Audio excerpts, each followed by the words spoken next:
प्रधानमंत्री नरेंद्र मोदी जी का एक बयान आया था जिसको मैं पढ़ रहा हूं। उन्होंने अगर मैं गलत हूं तो आप कोट कर दीजिएगा, शायद दक्षिण कोरिया की राजधानी सोल में कहा था 2015 में। कहा कि एक समय था जब लोग सोचते थे कि पता नहीं पिछले जन्म में क्या पाप किया था, हिंदुस्तान में पैदा हुए। ये कोई देश है, ये कोई सरकार है, ये कोई लोग हैं, चलो छोड़ा जाए, कहीं और निकल पड़ते हैं और बिजनेस करने आगे चले जाया करते थे।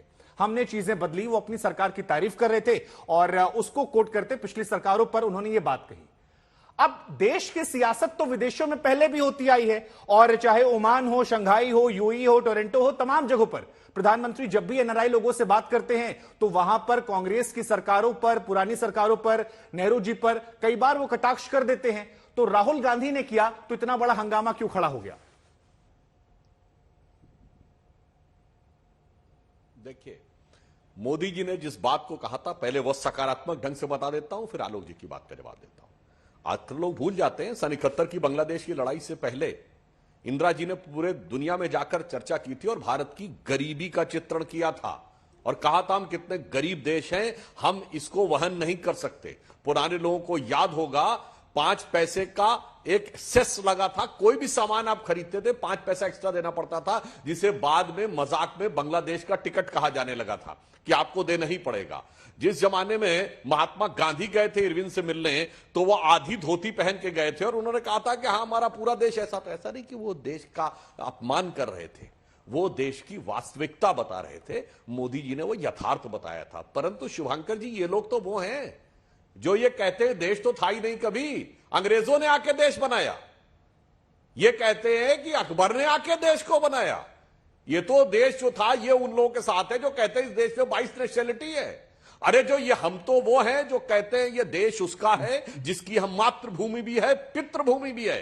ये देश उसका है जो यहां पैदा हुआ और इसके पूर्वज भी मानता है कि यहीं पैदा हुए। और ये क्या कहते थे, ये देश उसका है, सरजमीने हिंद पर अक़वाम आलम के फिराक काफिले बसते गए, हिंदोस्तां बनता गया। देश को सराय मानते थे कि आके लोग सेटल होते हैं। तो बहुत जमीन आसमान का अंतर है। तो ये हमारी बात उसमें नहीं समझ पाएंगे। मैं आज के कॉन्टेक्स्ट में आके बात करता हूं। यदि अभी मोदी जी के ऊपर भी आलोक जी बता से निकला कि भाई कोई देश शांतिप्रिय हो सकता, बिल्कुल चीन जैसा मोदी जी ने कहा 2014 से पहले जो जिसने 30 लाख अपने लोगों को मरवाया। सुनिए, 30 आलोक जी मैं आ रहा हूं आपके पास। कल्चरल रिवॉल्यूशन ने मरवाया, जिन्होंने, सर आपने अपने टर्न पे बोले दर्शकों के साथ बेहतर न्याय होता है। अब मैं अपनी बात पूरी कर लूं।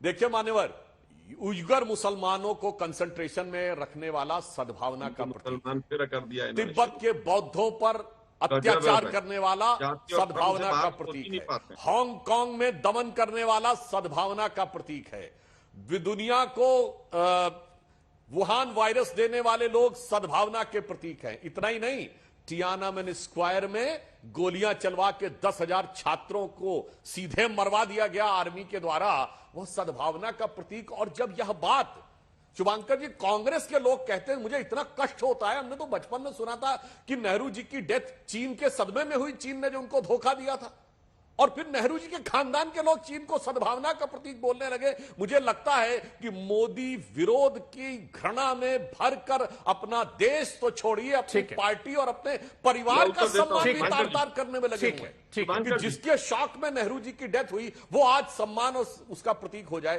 मुझे लगता है इससे ज्यादा बात, और एक तरफा प्यार पे एक लाइन और मैं सुनील जी आपके पास आऊंगा, लेकिन एक बार मैं आलोक जी क्योंकि इस पर रिएक्ट करना चाह रहे हैं, मैं उन्हें थोड़ा टाइम दे देता हूं। उसके बाद सुनील जी मैं आपके पास आऊंगा। इससे जुड़ा एक सवाल मेरे पास आपके लिए भी है। आलोक जी आप बात पूरी कीजिए। देखिए, मुझे लगता है कि जिस तरह से आज भी आज तक पर एक अभी सांसद महोदय झूठ बोलकर चले गए।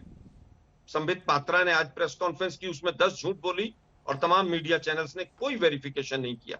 अभी एक सांसद प्रोमो में बोल रहे थे, उससे पहले भी सोनिया गांधी जी के लिए कहा गया कि प्रणब मुखर्जी के यहां पर बग लगाए सोनिया जी के इशारे पर, और सोनिया जी जो चाहती थी वो सुन लेती थी, ऐसा प्रणब मुखर्जी ने कहा।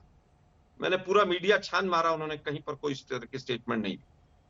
अभी भी उन्होंने कहा है, जो अभी पूर्व सांसद महोदय, जो पूर्व वक्ता थे मुझसे पहले, सांसद महोदय लोकसभा के दिल्ली से, वो कह रहे हैं सरकारी संपत्तियां इन्होंने ले ली। आज तक वेरीफाई भी नहीं करता है कौन सी सरकारी संपत्ति किसने ले ली। अगर नेशनल हेराल्ड के बारे में कोई चीज चल रही है तो नेशनल हेराल्ड की क्या संपत्तियां सरकारी संपत्तियां हैं क्या? फिर भी लेकिन आज तक चलाता है, इसलिए मीडिया के ऊपर सवाल खड़े होते हैं। अभी मोदी साहब के ऊपर आपने सवाल पूछा, शुभांकर जी, आपको उत्तर मिल गया होगा। 2014 से पहले आपका भी जन्म हुआ है, मेरा भी जन्म हुआ है। हमें शर्म नहीं आती है, शर्म आ जाती है कि किस तरह से लोकतंत्र की नृशंस से हत्या हो रही है। और अगर सही वक्तव्य इंदिरा गांधी जी ने दिया कि गरीबी का वहां पर बताया गया, तो आज राहुल गांधी जी ने सही देश की वस्तुस्थिति जो है, यथार्थ जो है, उसको विश्व के सामने रखा और विश्व भी इसको जानता है। ठीक है, अब आलोक जी, मैं सुनील जी के पास जाऊं उससे पहले एक बार फिर पूछूंगा, क्या चीन को वाकई में शांतिप्रिय देश मानते हैं आप? क्या विदेश मंत्री ने जो कहा वो बड़ी अर्थव्यवस्था है, हम उसके ऊपर अटैक नहीं कर सकते? क्या शुभांकर जी ठीक मानते हैं? ठीक है, सुधांशु जी, ये सवाल आपके लिए ही है। नहीं, हाँ या ना? नहीं सर, जिस दिन जवाब दे, जी हाँ या ना? अरे सर, आप मुझसे सवाल पूछने के लिए नहीं है सर, ये जिम्मेदारी मुझे दी गई है।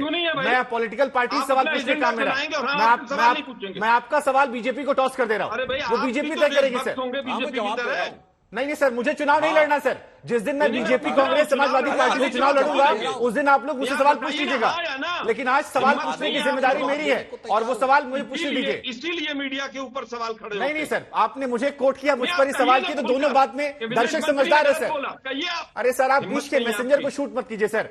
सुधांशु जी, जो जयशंकर साहब ने कहा, क्या वो सही है? उसके बाद मुझे बाकी मेहमानों के पास भी जाना है। वो कह रहे हैं कि देखिए, आप लोग जो कहते हैं वो सही हो जाता है, हम पर सवाल खड़े कर देते हैं। बिल्कुल यथार्थ जवाब देता हूं। देखिए, भारत और चीन दो दुनिया की इतनी बड़ी शक्ति और अर्थव्यवस्था है कि प्रत्यक्ष लड़ाई में बहुत चुनौतियां हैं, मगर प्रत्यक्ष लड़ाई के बगैर किसी को हैसियत पे कैसे रखा जा सकता है? आलोक जी, अब मैं जवाब देता हूं। मसूद अजहर को हमने आतंकवादी घोषित करवा लिया, चीन ने एड़ी चोटी का जोर लगाया, नहीं रोक पाया। छोड़कर भी तो भारत 370 के मुद्दे पे आप लोग भी बहुत हाय तौबा मचाए थे, चीन सर के बल खड़ा हो गया, संयुक्त राष्ट्र में एक प्रस्ताव नहीं ला पाया।